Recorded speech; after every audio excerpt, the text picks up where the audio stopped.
Assalamualaikum warahmatullahi wabarakatuh. Alhamdulillahirabbil alamin.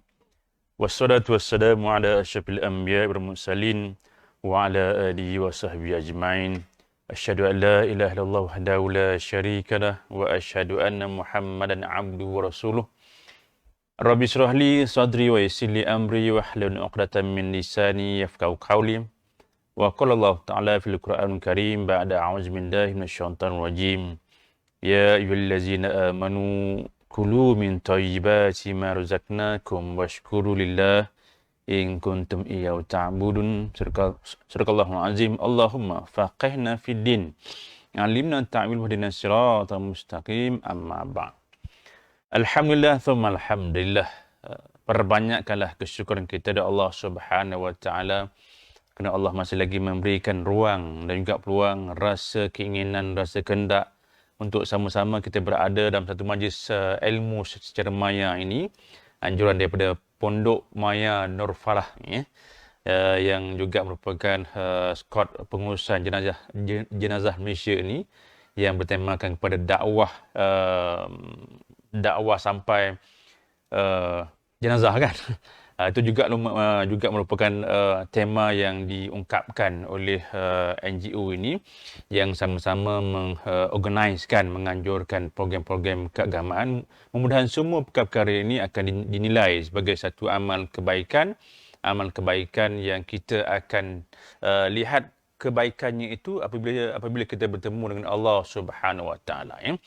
Jadi saya juga mendoakan supaya semua sahabat-sahabat, para ulama, para tuan-tuan guru, tuan-tuan haji, penhajah di luar sana yang berkesempatan bersama dengan saya pada malam ini untuk kita membicarakan sedikitlah perkongsian ilmu yang berkenaan dengan tajuk yang diberikan adalah halalkah nafasku.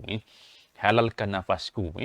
Ini dikaitkan ialah konsep halal yang saya bawa. Nafas ini kalau kata tak ada bernafas tu maknanya jenazah lah. Jadi kalau sampai ke tahap jenazah tu, maka yang antara orang yang bertanggungjawab untuk nak menguruskanlah skot pengurusan jenazah ni lah. Jadi ada kaitan halal dengan jenazah ni. Jadi perkara yang saya nak highlightkan di sini lah berkenaan dengan hidup kita ni, nak tak nak, mau tak mau kena ikutlah peraturan-peraturannya. Kena ikutlah juga lanskap yang telah dituntut oleh Allah Subhanahu Wa Taala dan juga baginda Rasulullah SAW. So dalam bab ini, perkara yang pertama sekali, kalau kita sentiasa berdoa kepada Allah Subhanahu Wa Taala, minta apa? Minta Allah memberkati rezeki kita. Kan? Sama jugalah sebelum kita makan, kita juga disunatkan untuk membaca doa makan. Apakah doa makan? Allahumma barik lana fi ma razaqtana wa qina azabannar.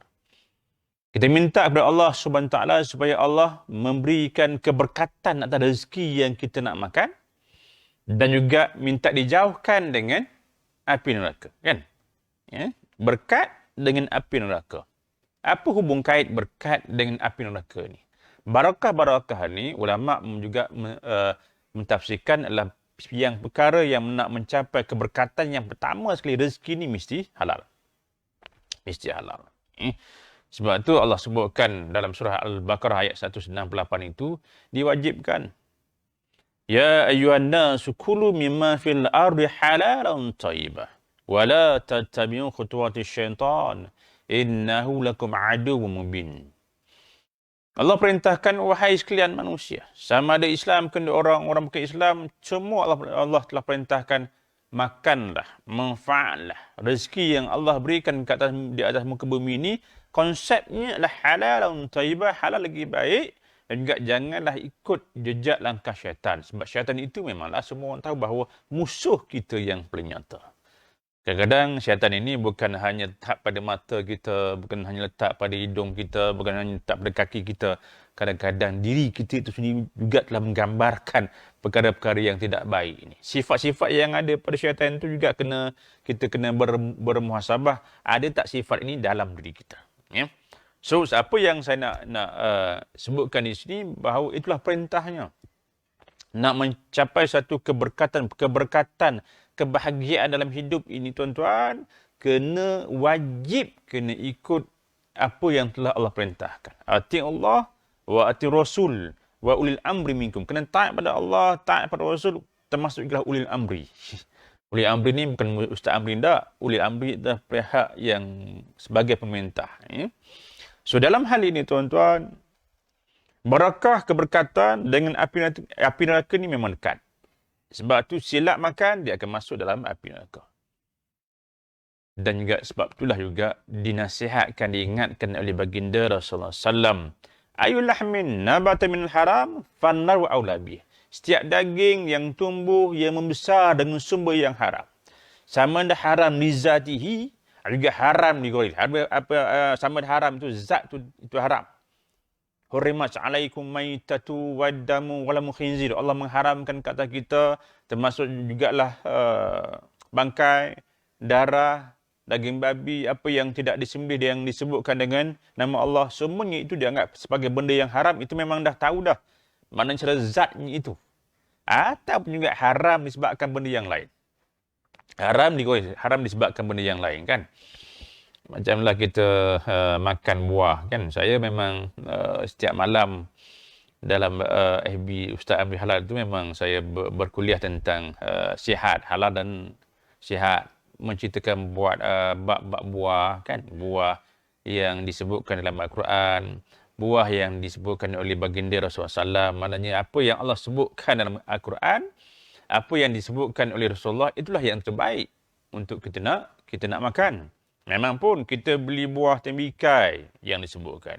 Buah kurma tu memanglah kan. Buah pisang sebagainya. Tetapi buah pisang, buah tembikai dan juga buah kurma sekalipun, kalau diambil daripada rezeki yang haram, rezeki yang syubhah, maka itu juga tidak boleh kita nak makan. Walaupun pada asasnya buah tu memang halal. Jadi dalam hal ini, Nabi ingatkan, ayul lahmin, apa jua pun juga yang kita ambil, yang tumbuh, yang besar dalam tubuh batang kita ni, daripada benda yang haram ini, maka fannau alaibih. Maka nerakalah yang paling layak baginya. Na'udzubillah. Ya. Inilah yang kita minta jauhkan. Cuma hari ini tuan-tuan dan kaum sekalian, ya, yang cukup kita risaukan, adakah zuriat kita ni, generasi kita yang ada sekarang ni, terbentuk daripada generasi yang konsepnya halal dan thayyibah ini. Sebab itu berpesan Al-Imam Al-Ghazali rahimahullah.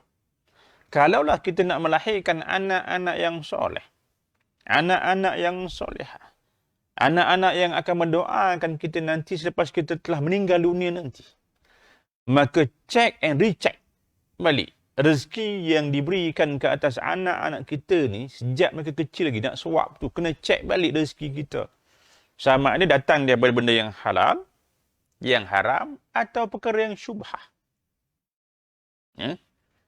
Sebab tu juga kalau kita lihat dalam hadis yang sahih, yang diriwayatkan daripada Bukhari wal Muslim. Ya? Kalau kita buka kitab hadis 40, cuba kita tengok hadis 40 yang disusun oleh Imam An-Nawawi. Tengok hadis yang ke-6. Tengok hadis yang ke-6. Hadis daripada Nu'man bin Bashir radhiyallahu anhu. Qala Rasulullah SAW. Ada yang biasa para asatizah kita, yang ulama-ulama kita, yang ustaz-ustaz kita yang dia baca kerap hadis ini yang disebutkan. Nabi pesan lama dah pun dalam bab halal haram ni. Dah lama dah. Nabi pesan apa? Nabi pesan, innal halal bayyinun wa innal harama bayyinun. Wa bainahuma umurum mustabihat. La ya'lamuhunna katsirun minan nas. Ya. Yang halal itu jelas, yang haram itu juga jelas. Ya, semua orang dah faham dah apakah yang halal, apakah yang haram ni. Yang nak masuk dalam mulut kita ni pada asasnya semua orang dah tahu kan. Sebut soal kata benda yang najis semua lazah. Najis daripada anjing dan juga babi semua orang dah tahu dah. Termasuk juga najis mutawasitah. Sama ada darah, nanah, sama ada bangkai sebagainya. Ya, hari ini sibuk isu tentang yang kata daging imports, kartel, kan? Yang berlaku tu real case yang berlaku sebagainya. Ya? Yang ada juga orang yang duk tanya saya, Ustaz, kami dah banyak makan ni, macam mana? Ya, yang dah lepas tu lepaslah. Ya. Dan sebab tu kita hendaklah sentiasa beristighfar kepada Allah Subhanahu taala, dan juga bertaubatlah kepada Allah Subhanahu wa taala. Tubu ila Allah taubatan nasuha. Dan juga sering kali juga kita kan doa, Rabbana la tu'akhizna in nasina aw akhtana. Minta Allah jangan ambil lah kesalahan-kesalahan kita ni. Yang sifat-sifat lupa kita, yang lara kita ini, minta Allah jauhkan. Ambil yang tengok pada amal kebajikan, amal ibadah kita yang telah kita buat. Ya. So dalam hal ini kita lihat, ya, yang halal tu jelas, ya. Yang haram tu juga semua dah tahu dah yang haram tu. Tapi dalam bab hadis ini, ulama muhaddisin, ahli hadis, nak menjelaskan bahawa Nabi nak jelaskan kepada kita tentang banyak perkara-perkara yang syubhah sebenarnya. Yang Nabi nak ingatkan sangat kita ni. Tentang banyak perkara-perkara yang syubhah yang kita memang tak tahu, tuan-tuan. Yang memang kita tak tahu. Sebab itulah juga Nabi sebutkan, la ya'lamuhunna katsirun minan nas, ramai orang yang tidak mengetahui. Ramai, ya. Ialah dalam hal ini kita lihat juga dalam bidang agama ke, bidang yang bukan agama ke, bidang sains ke, astronomi apa pun juga tak ramai. Yang ramai ni orang awam, kan. Macam saya juga sebagai orang awam, orang yang tidak mengetahui. So, kita yang tak tahu ni, jangan buat-buat tahu. Kita kalau yang kita tak tahu, kena tanyalah, kena rujuklah kepada orang yang ahli. Kan Allah pesan, kan? Allah pesan, fasalu ahli zikri in kuntum la ta'lamun. Kena rujuklah, tanyalah kepada orang yang ahli jika kita tak tahu. So, dalam hal ini, hari ini memang kita lihat banyak perkara-perkara yang kita tak tahu yang telah masuk ni, yang masuk mulut kita, sama ada makanan, termasuk juga kosmetik yang kita gunakan, termasuk juga pharmaceutical yang kita gunakan. Sebab tu hari ni juga orang bincang tentang isu vaksin, sama ada halal ke haram, halal ke haram sebagainya. Jadi fik halal ni juga luas mengikut keadaan-keadaannya, ya. Tapi saya tak nak membahaskan bab itu. Cuma dalam hal ini kita sebagai orang awam ini kena jaga, sebab kita takut nanti perkara-perkara inilah yang akan mengelapkan hati ini. Sebab kalau kita lihat baca hadis ini, di bawahnya itu kan Allah dipesankan oleh baginda tentang inna fi jasadil mudghah, dalam badan kita ni adanya segumpal darah. Segumpal darah, kan? Bila dia baik, ya, Faiza saluhat, bila dia baik, maka baiklah secara keseluruhan dia. Ya? Wa iza fasadat, bila dia buruk, jahat sebagainya, maka apa? Maka semuanya itu akan jadi jahat. Ala wahai qalbun, yang tak lain, yang tak bukanlah hati ini. Sebab tu dalam bab kita nak menjaga hati ini, selain kita nak kena pastikan rezeki yang kita dapat, gaji yang kita dapat ini, rezeki yang halal, termasuk jugalah bahan yang masuk dalam mulut kita juga halal, sebab dia akan pergi kepada hati manusia. Ya? Sebab hati bukan enjin yang akan menyebabkan kita ni bertakwa ke, ataupun juga yang sebaliknya. Ya, bukan setakat nak dilihat isu halal haramnya, isu tentang makan lebih juga akan mengganggu ketakwaan kita kepada Allah Subhanahu wa taala. Sebab tu dalam kitab Penawar Bagi Hati, ya, bukan kitab Penawar Bagi Hati ini, disebutkan antara nak jaga hati ni apa? Ya. Antaranya disebutkan hendaklah kita jauhkan daripada sifat-sifat yang terkeji ni, sifat-sifat mazmumah. Jauhkan. Ya, 10 perkara yang disebutkan. Jauhkan daripada sifat yang terkeji ni. Ya, semua orang tahu tentang sifat mazmumah ni, kan. Tentang orang kata riak, takabur, iri hati, kan. Itu semua orang dah tahu dah. Tetapi yang disebutkan dalam kitab Penawar Bagi Hati ni apa? Yang pertama sekali yang haruslah yang kita kena jauhkan adalah jangan banyak makan. Jangan banyak makan. Maknanya, makan banyak, makan lebih juga akan mengganggu ketakwaan kita kepada Allah SWT. Apatah lagi kalau kita makan benda-benda yang memang pada zatnya itu memang haram. Sama ada haram li zatihi, haram li ghairihi. Maknanya benda yang halal tapi banyak makan juga. Ini yang kata kita nak menjaga hati ini. So, dalam hal ini juga ingin juga saya berpesan kepada diri saya sendiri, termasuk juga lah kepada sahabat-sahabat maya saya yang berada di luar sana, rezeki kita tu kena jaga. Selain daripada zat-zat yang saya sebutkan tadi.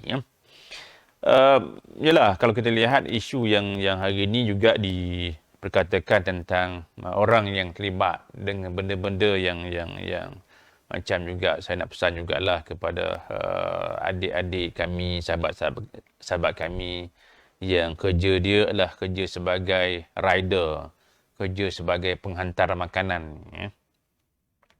Banyak juga yang singgah soalan di FB saya tentang, Ustaz, saya ni kerjanya memanglah rider yang duk hantar apa pun nama tu terpulang lah kan.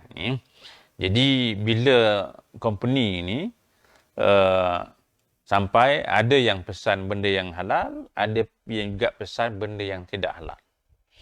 Jadi bagaimana? Bagaimana?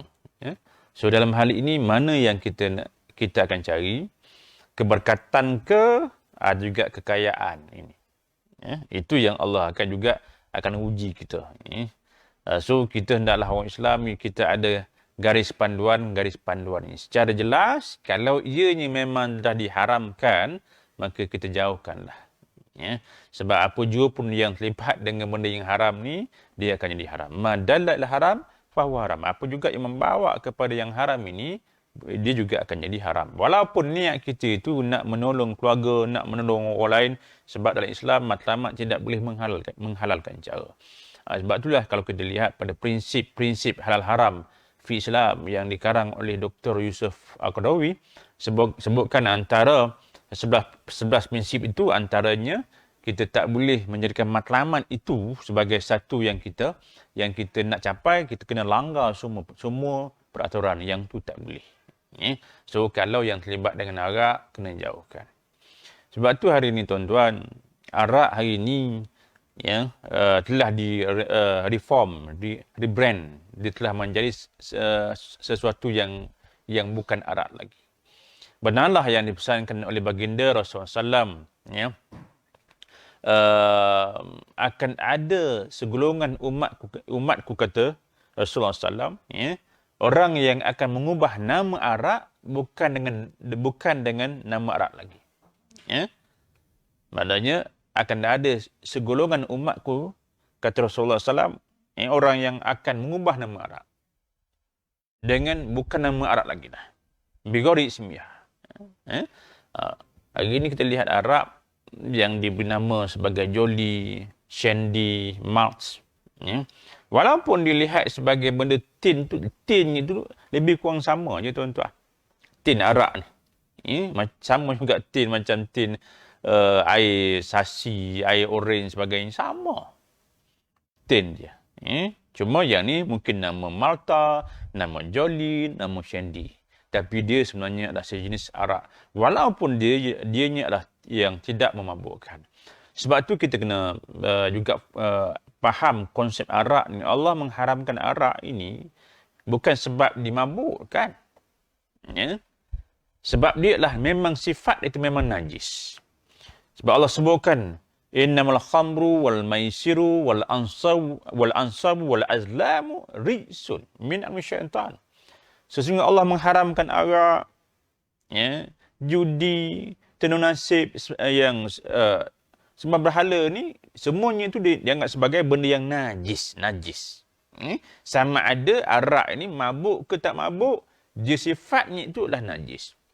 Sebab tu saya kena juga perbetulkan sedikit tentang definisi arak ini lah. Walaupun kita lihat dalam kitab-kitab fiqh memang disebutkan benda itulah askar, benda yang memabukkan. Tapi fi waqi' Ya, fiqh realitinya hari ini ada arak yang tak mabuk. Ya, ada arak yang tidak mabuk tapi dia still lagi dianggap sebagai arak. Ya. Kalau kita pegang bahawa arak tu mabuk, ada orang yang minum arak hari ni tak mabuk pun Ustaz. Hari-hari dah pun minum arak dah. Dia tak mabuk, tuan-tuan. Ya. Dan juga kalaulah kita lihat, kita belilah stin kasbut stin. Ya. Kita tengok pada tulisan di luar tu, dia barulah 3 hingga 4% kandungan alkohol arak dalam stin kasbut. Sikit je. Ya. Kalau kita buka, tuangkan dalam air ni, hanya 2-3 titik je. So, air itu juga tetap dianggap sebagai benda yang najis. Kalau kita minum air ini, adakah mabuk? Ya. Mabuk ke? Memang tak mabuk, tuan-tuan. Ya, sebab sikit sangat. So, adakah bila tak mabuk ni, dia akan bertukar kepada yang halal? Tak. Sebab sifat yang ada pada arak ni, abadan, dia tetap juga dianggap sebagai benda yang najis. Walaupun dicampurkan dengan yang sedikit, walaupun tidak memabukkan. Sebab kita perlu pegang juga hadis yang lain yang Nabi sebutkan, ma athqal kasiruhu fa qalilu haram. Apa yang banyaknya mabuk, sikit pun juga dia akan jadi haram. So hari ini kita lihat bahawa dakwah orang bukan Islam yang cuba dia nak kaburkan kita, dia cuba ubah rebrand yang asalnya haram, akhirnya kita akan lihat macam tidak haram. Antaranya adalah arak. Tuan-tuan. Arak inilah ibu segala kejahatan, kan? Arak ini hari ini, alkohol arak memang dia boleh distilkan, dia boleh tidak jadi mabuk. Kan? Sebab tu kita lihat contoh yang boleh saya sebutkan adalah air Malta ni, tuan-tuan. Air Malta ni. Bila saya tanya kepada anak-anak muda kita sebagainya, kepada pelajar-pelajar sekolah pun juga ramai yang duk minum air Malta ni. Kadang-kadang dia, oleh kerana dia ni free alkohol, kita lihat di pasaraya, di kedai-kedai, kadang-kadang dia akan letak juga di kawasan halal. Ya, sebab mereka faham bila free alkohol free ini, maka dianggap sebagai benda yang tidak najis, yang tidak halal, benda yang harus. Sebab tidak ada kandungan arak. Itu konsep yang perlu diperbetulkan. Itu jugalah sebenarnya kalau kita rujuk pada fatwa yang telah dikeluarkan ni, apa jua pun yang dikaitkan dengan arak ni, walaupun dia tidak mabuk, proses yang arak, kemudian alkohol arak ni distilkan, alkohol arak ni disulingkan, dibuang dah. Memang tak ada langsung kandungan alkoholnya, tapi memang dibuat dengan tujuan arak, kila yang sama, tetap dianggap sebagai benda itu arak, walaupun tidak ada kandungan alkohol. Walaupun tidak ada kandungan alkohol, yang ni kena pegang elok, tuan-tuan. Ya. Dan juga hari ni kita lihat macam juga air Joli, Shandy, kan. Mungkin juga tuan-tuan sekalian yang pernah terima viral yang kata air ni kan free alkohol. Nampak macam halal, tapi dia sebenarnya adalah benda yang najis. Sebab Nabi pesan lagi pada kita bahawa tentang orang yang terlibat dengan arak ni, kan. Ya. La'ana Rasulullah SAW fil khamri 10. Nabi melaknat orang yang terlibat dengan arak ni ada 10 golongan. Asiroha wa mu'tasirah. Orang yang perah, orang yang minta diperahkan, wa syariba, orang yang minumnya, wa hamil, orang yang bawanya, orang yang menyimpannya, orang yang menuangkannya, termasuk jugalah orang yang terlibat apa jua pun dengan arak. Satu persoalan yang ditanyakan juga kepada saya tentang kalau itu susah lah Ustaz, kita nak kerja macam mana orang yang kerja di pasaraya sebagainya. Ada juga arak. Kan? So dalam hal ini orang yang terlibat. Sebab tu anda pergilah kepada pasaraya-pasaraya, tak kiralah Giant ke, Carrefour ke, Tesco ke sebagainya. Kalau yang arak dia akan ada di kawasan yang tidak halal, juga dibayar di situ. Yang tu okeylah. Dan juga cashiernya itu bukan orang Islam. Okey, lepas. Yang saya risau ni, orang yang terlibat macam juga ke dalam Kikimat ke, Speedmart ke, 7E sebagainya, anak-anak kita, sepupu-sepupu kita, jiran-jiran kita yang memang kerja dia touch. Kerja dia touch arak tu. Siap order lagi sebagainya. Yang ni juga termasuk ulama' dah pun sebutkan, tanyalah kepada ulama' sebagainya, termasuk juga disebutkan oleh Dr. Yusuf Al-Qaradawi, dia dianggap sebagai duit harta yang tidak berkat, tuan-tuan. Harta yang tidak berkat. Sebab tu dalam hal ini kita kena jauhkanlah perkara-perkara yang boleh menyebabkan doa kita ini doa yang Allah tidak makbulkan. Itulah juga yang dipesan oleh Rasulullah SAW dalam hadis yang ke-10, dalam hadis 40, yang mana hadis daripada Abu Hurairah radhiyallahu anhu qala Rasulullah SAW, innallaha thayyibun la yaqbalu illa thayyibah. Sesungguhnya Allah tu baik, Allah maha baik, Allah tak akan terima melainkan yang baik-baik saja. Orang yang baik-baik. Orang yang berkawan dengan orang yang baik-baik. Dan juga makan rezeki yang baik-baik saja. Hadis ni agak panjang. Di bawah tu, yang mana Nabi sebutkan, thumma dzakara rajulun, datang seorang lelaki ala safar dalam keadaan yang bermusafir, yang kusut masai rambutnya. Dan juga kusut masai yang menadah tangan ke langit, ya Rab, wahai Tuhanku, yang mengharapkan doa itu dimakbulkan. Sebelum Nabi sebutkan ni, Nabi baca ayat Quran. Ya ayyuhallazina amanu kulu min thayyibat. Wahai orang-orang yang beriman, makanlah benda yang baik-baik. Benda yang baik-baik ni. Sebab tu dalam kes ini, tuan-tuan, maknanya kalau kita makan benda yang baik-baik ini, insya-Allah Allah akan terima doa kita. Yang kita risau ni, sebagaimana yang diingatkan oleh baginda, apabila seorang datang, seorang yang lelaki dalam keadaan yang bermusafir, yang tadah tangan ke langit, ya Rab, wahai Tuhanku, yang nak mengharapkan doa itu dimakbulkan, tapi Nabi kata apa? Nabi kata, wa ma ta'amu haram, wa ma syrabu haram. Makanan kamu tu haram, minuman kamu tu haram. Sama ada yang saya sebutkan haram li zati, haram li ghairi tadi, dan juga termasuk jugalah wa mal bersuara pakaian kamu tu haram. Wa ghuziya bil haram, apa juga yang membawa kepada benda yang haram ini, fa anna yustajablah. Bagaimana doa itu yang Allah nak memakbulkan? Maknanya ni, tuan-tuan, doa ni merupakan wifi direct kita dengan Allah Subhanahu wa taala. So ada orang yang cuba nak memutuskan wifi ni. Kan? Kita kalau tak ada wifi ni, tuan-tuan, memang tak boleh hidup. Sebab wifi ini merupakan perkara yang sangat penting sekarang ni, kan. Semua orang online. Sekarang ni semua orang dah gunakan online. Maknanya wifi itu sangat penting. Doa juga merupakan ibarat wifi direct kita dengan Allah Subhanahu wa taala. Kalaulah kita yang ada telefon ini, anggap semua orang ada wifi. Kalau tertinggal wifi ni, tuan-tuan, boleh hidup ke tak boleh hidup? Tak boleh hidup. Dalam masjid pun juga sempat lagi kita nak berwifi, kan. Katakanlah saya duduk di Salak Tinggi, kerja di Putrajaya, saya tertinggal ni wifi ni, agak-agak patah balik tak? Pusing balik, tuan-tuan, pusing balik. Tertinggal wifi. Kalau tertinggal wifi, agak-agak pusing balik tak? Tak pusing lah, Grab kan ada, kan.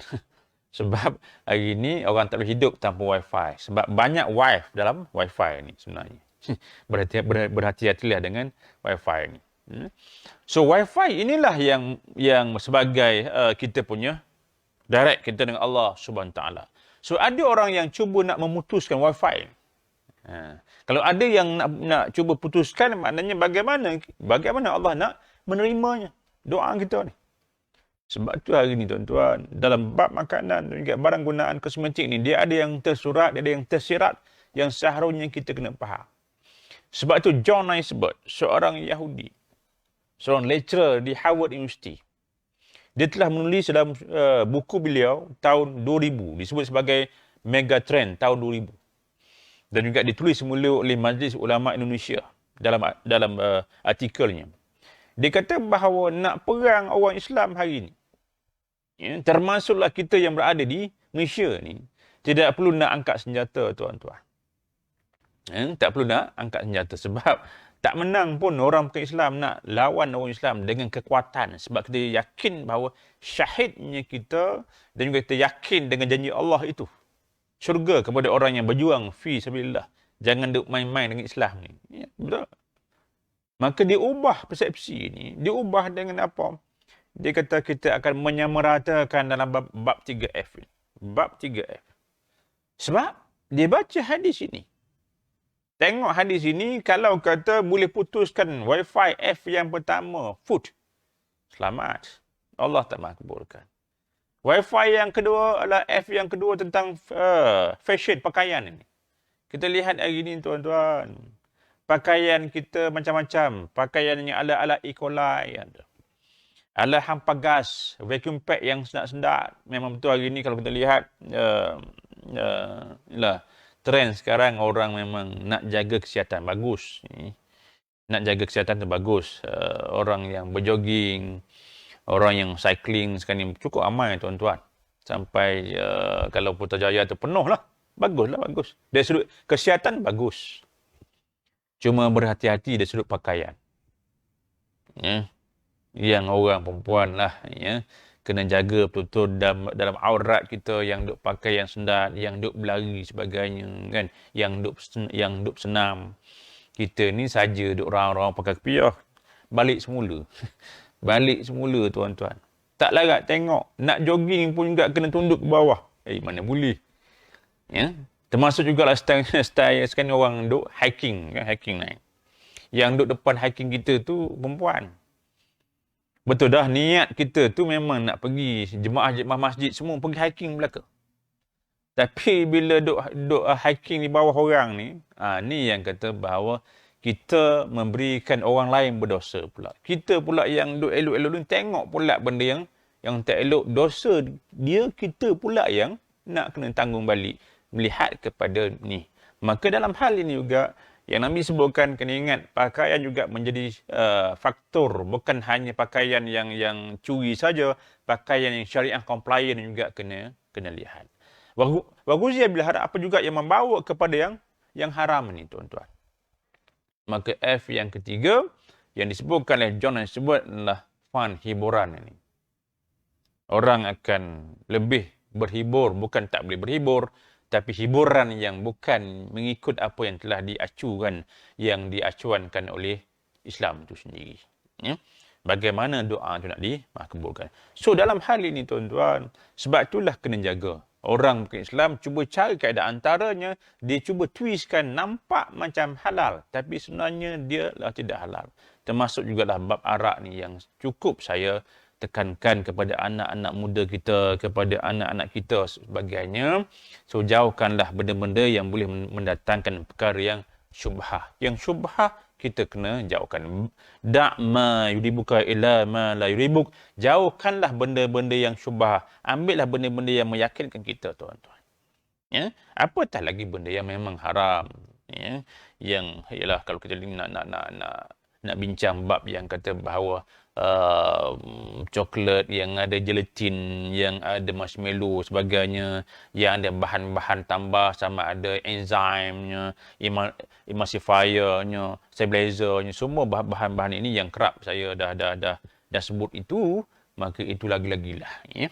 Kalau yang bab itu kalau nak tahu betul-betul, bolehlah juga tengok dalam saya punya YouTube channel saya, Ustaz Amir Halal. Ada lebih 100 video kod yang saya telah uploadkan dalam saya punya YouTube Ustaz Amir Halal itu. Tengok dalam tu semua bahan-bahan yang telah saya sharekan. Ya. Termasuk juga lihatlah saya dalam FB saya Ustaz Amir Halal juga saya telah jelaskan. Cuma dalam hal ini nak ingatkan bahawa nak memastikan nafas kita ini yang keluarnya itu halal, maka perkara-perkara yang sebegini naklah kita juga kena ambil kira rezeki kita ini itu termasuklah bahan-bahannya itu. Ya, sebab itulah bab arak ni tuan-tuan jangan duk main-main, ya. Jangan duk main-main tuan-tuan, ya. Walaupun dia nampak macam halal tapi dia sebenarnya adalah benda yang disifatkan sebagai benda yang najis. Termasuk jugalah orang yang kerja menuangkan, ya. Ada yang juga kata bahawa saya tak minum Ustaz, saya hanya tuang. Sama.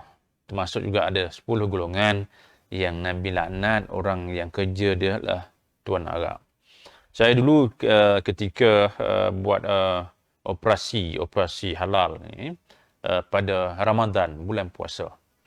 Ya, bila kita pergi cek balik ada tulis buffet Ramadan ini, ada juga dalam tempat-tempat yang memang macam pub lah, ada tulis buffet Ramadan. Maknanya dia kata kepada orang Islam sebelum nak berbuka puasa kena carilah makanan yang halal, betul dah. Tapi di situ adanya arak. Ada orang Islam pula tu yang bekerja. Dan juga orang Islam pula yang duk menuangkan arak itu kepada orang bukan Islam di bulan Ramadan kepada orang bukan Islam yang nak minum arak. Bila saya tanya balik, puasa ke puasa Ustaz? Minum arak? Tak, saya tak minum arak Ustaz. Saya hanya tuang je. Konsep itu nak kena faham. Termasuk jugalah orang yang kerja dia order berapa, susun sebagainya, itu juga kita kena jauhkan. Ambillah, carilah rezeki-rezeki yang confirm halal supaya rezeki kita ni mencapai apa yang disebut sebagai barakah. Sebab dalam bab rezeki ini, dalam bab makan, dia ada sama ada yang kita nak pilih yang lazat ke, yang berzat ke, ada juga yang berkat. Yang lazat belum, yang sedap belum tentu lagi lazat. Dan juga belum tentu lagi berzat. Memang hari ini kita lihat banyak yang nampak macam lazat, ya, tapi belum tentu lagi berzat. Yang berzat pun juga belum tentu lagi berkat, kan? Macam juga saya sering kali juga saya sebutkan sekarang ni orang duk suka sadu kan. Ialah orang badan sadu kan, angkat besi, zam angkat besi, yang duk jogging kan, yang duk naik tangga batu cave pun boleh sebab duk makan enzim, duk makan suplemen yang mahal-mahal, nak bagi orang kata berzat kan. Naik bukit, naik hiking sebagainya, naik bukit mana yang ada semua naik kan, tangga batu cave naik. Memang berzat, kan? Dengan suplemennya, dengan vitaminnya, sebagainya. Tapi kita tak cek sama ada vitamin itu yang kapsulnya, yang bovine ke porcine, sebagainya. Kan? Bovine tu lembu, sama ada sembelih ke tidak. Porcine memanglah bersumberkan daripada sumber babi ini.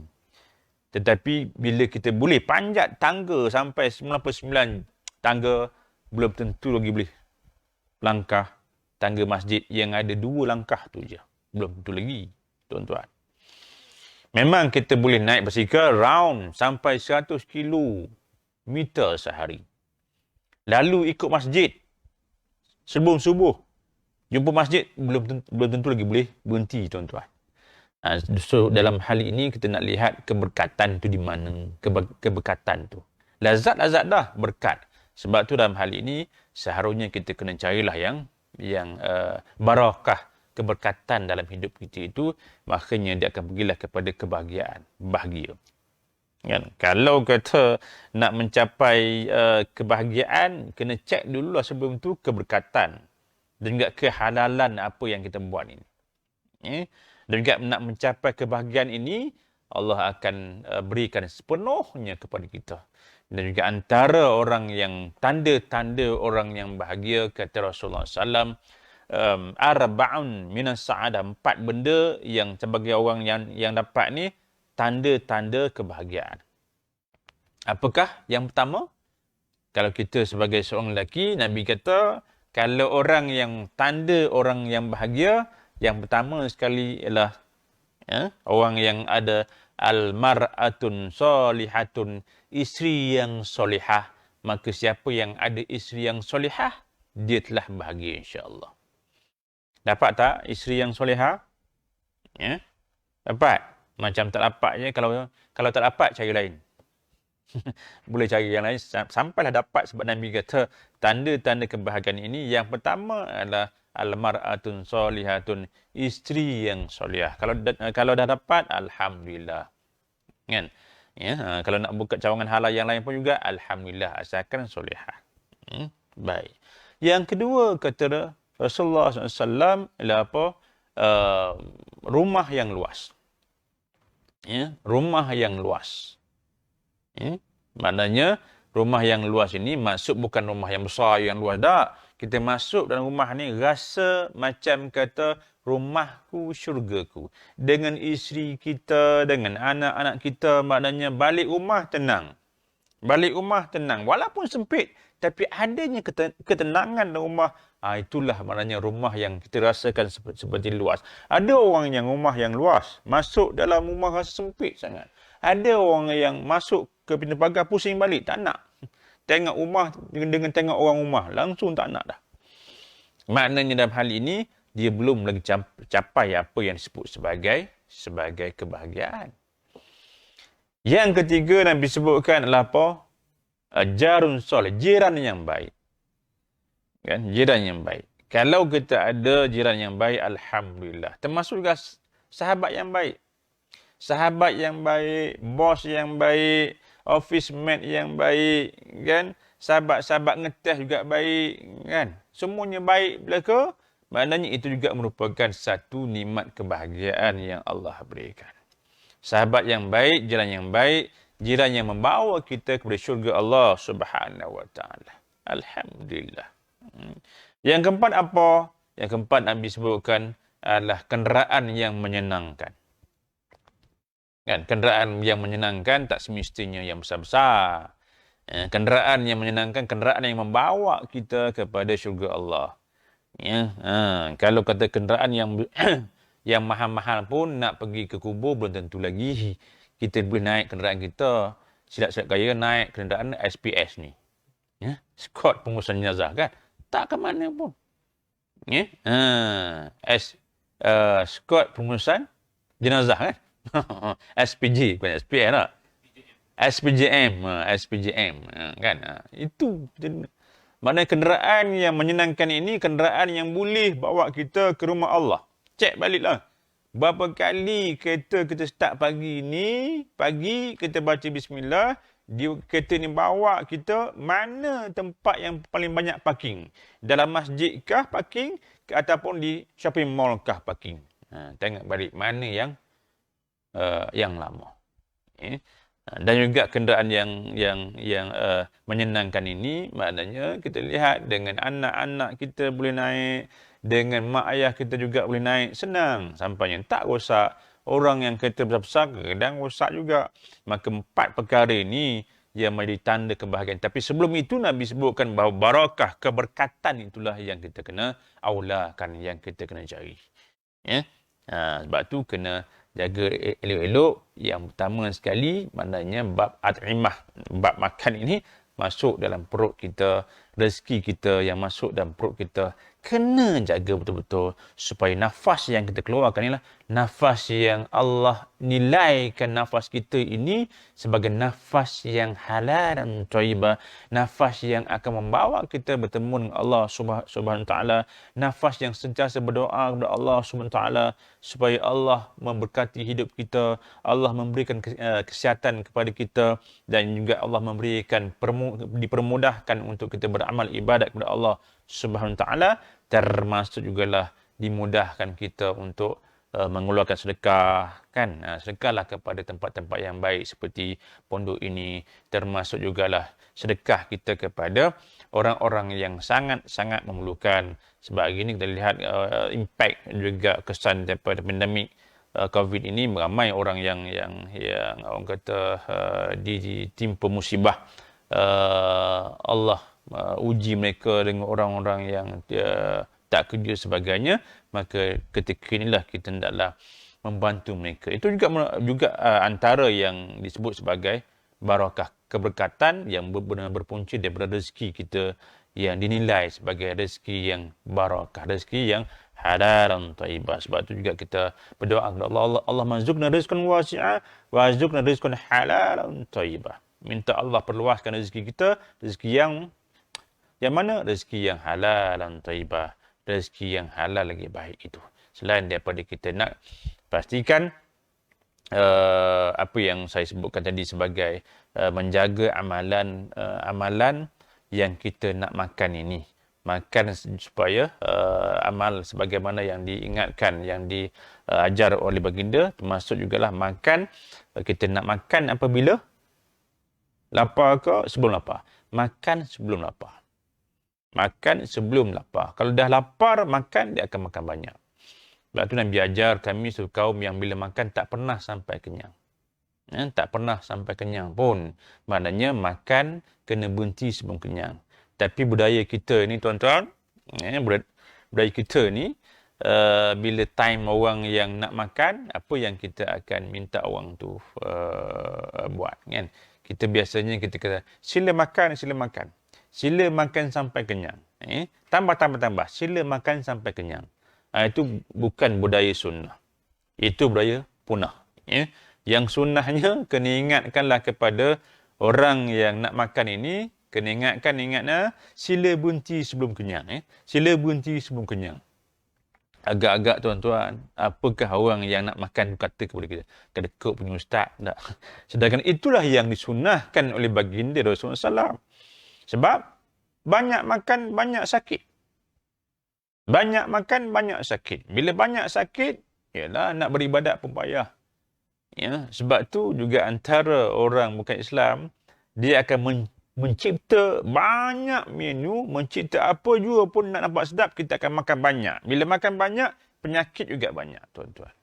Bila penyakit juga banyak ni, kita sukar untuk beribadah dan juga kita akan cepat matilah kan, disebabkan oleh penyakit itu. Jadi itu saja yang sempat saya nak kongsikan dengan tuan-tuan dan sekalian. Apa yang boleh saya nak simpulkan bahawa pilihlah makanan yang halal dan thayyiban dan juga halal lagi baik ini, termasuk jugalah jauhkan perkara-perkara yang syubhah yang selama ni pun juga kita memang tak tahu pun. Memang tak tahu. Bahan-bahan ramuan yang ada pada makanan hari ini, sama ada emulsifier, sterilizer sebagainya, yang kita tak tahu, yang terbaik carilah yang ada logo halal itu sendiri. Carilah yang ada logo halal tu. Dan juga yakinlah logo halal yang diberikan oleh pihak yang berautoriti ini memang sah lah tuan-tuan. Kena yakinlah. Kalaulah seandainya yang ada logo halal itu memang tak halal, itulah pihak yang bertanggungjawab lah, yang kena bertanggungjawab kan. Kita ni sebagai seorang pengguna, maka peganglah kepada apa yang telah ditandakan sebagai halal, maka kita ambil lah.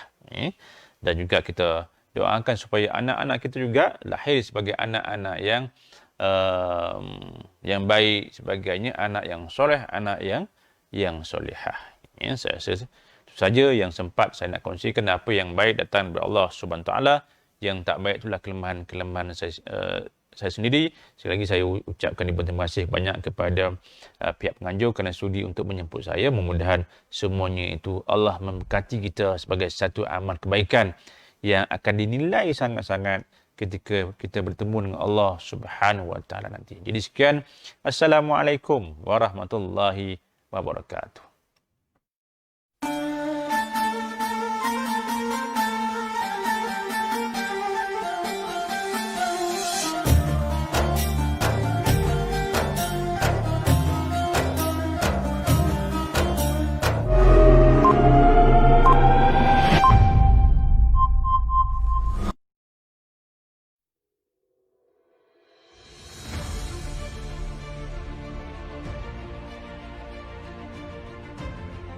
Skuad Pengurusan Jenazah Malaysia merupakan skuad badan bukan kerajaan NGO peringkat kebangsaan yang khusus berkhidmat dalam pengurusan jenazah sama ada di dalam dan luar negara.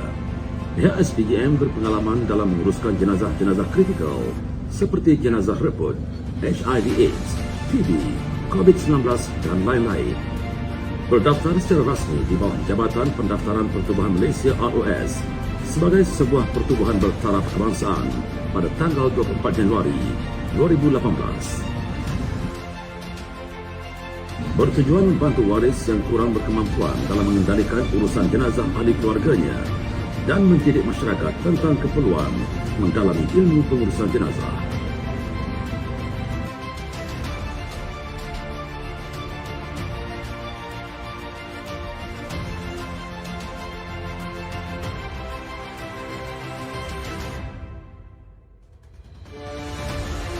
SPJM, ke arah pengurusan jenazah patuh syariah profesional dan antarabangsa. Untuk keterangan lanjut, sila layari www.facebook.com/Squad Pengurusan Jenazah Malaysia.